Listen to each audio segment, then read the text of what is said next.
De zinnen weer er ook nog aardig bij, maar we hier eerst nog een paar buikers. En dan is het zo'n oergangsdag tussen het jestwaren wat we hand hebben en de naaisimmer die komen mat.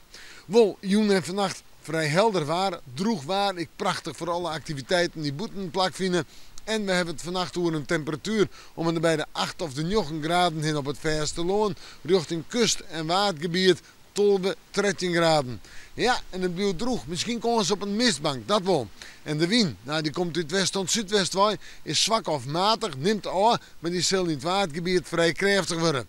En dan morgen bewolking, maar ik zinnen. En we hebben het morgen op een droge dag. En ik heb het over een temperatuur om er bij de 18 graden heen.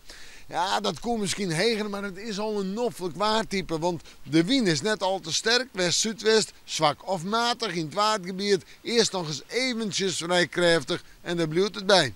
In de joen is het droog, in de nacht het wordt een frisse nacht, maar kans op mist. En dan het vooruitzicht. Jawel, sneeuwen. En dan met zinnen, flink wat zinnen. En dan daar maar zo'n 19 graden als temperatuur, op plak misschien al wel 20. En dan begint het naaisimmer te worden.